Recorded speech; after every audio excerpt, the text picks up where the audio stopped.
લેડો લે ટાબરિયો મી તમે બધાને કાલે સૂત્રો ને બધું તૈયાર કરવા આલી તું યાદ છે ને એટલે એ બધો તૈયાર કરીને જ લાવ્યો હે ને? હા સર કમ્પ્લીટ તૈયાર કરીને લાવ્યા છીએ. અરે તારો બાપો તૈયાર કરીને લાવ્યો છે ત્યાં તારો 100 ફૂટનો જીબ્રો ચલાવી દીધો. હા હરી પાડી હા હરી તારી જિંદગીમાં કૂતરો મુતરી જોય. અરે બનતા હા હરી કાચંડા જેવી પાછો જીબ્રો બહાર કાઢીશ તારા જીબ્રાના અંદર વેટીને રાખજે કે હા હરી ટકલી કઈ ઘેર મોકલી. હારું હેડો ચિન્ને આજે આપણે તારાથી મુહૂર્ત કરીએ. a + b નો હોલ સ્ક્વેર શું થાય કે જે બેટા? હા સર a² + 2² + 2ab. વાહ ચિન્યા વાહ વાને કહેવાય તૈયારી. આ વખત ચિન્યો મારું નામ રોશન કરે મને એવું લાગે છે. એ કલ્લુ કાકડી હવે તારી વારી છે. એ હે કલ્લુ બકરી ડબ્બમ પુરાઈ હલવાણા. હા સર હા કલ્લુ કાકડી તું મને 1 × 29 × 79 × 99 + 94 + પાયથાગોરસ + 1² + b² + sin θ + cos θ + ન્યૂટનના બાપાનો નિયમ હું આવે કે જે મને?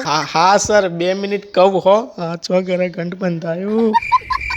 સર મારી મમ્મી એમ કહેતી હતી કે તમારે ત્યાં ટ્યુશન બંધાવવાનું છે મારું, તો તમારા ટ્યુશનની ફીસ કહો ને મને. અચ્છા ટ્યુશન બંધાવવાનું સર એ બેટા તો આવી જજે ને તારા માટે ચો ના સર. તો આપણે પેલો ક્વેશ્ચન કયો હતો? અચ્છા હા હું 2 + 2 કેટલા થાય બેટા? હા એ ક્વેશ્ચન 2 + 2 ને 2 + 2 22. અરે વાહ એકદમ સાચો જવાબ. છોકરો તાલ્યો પાડો અને કહેવાય તૈયારી સાચો જવાબ આલ્યો હો બેટા. આ છો જેથી ટ્યુશન બંધાઈ દેજે ને તારી મમ્મીને લેતો આવજે. જો ટ્યુશન નહીં બંધાવ તો બીજી વાર ઓનથી અતરંગી સવાલ પૂછે નહીં આવડે ને તો મારી માઇન્ડ તને ભૂત બનાવી દે ને તારું કરોડરજ્જુ તોડ નાખે ને એ અલગ વાત છે. એટલે હોજે ટ્યુશન બંધાઈ દેજે મારું.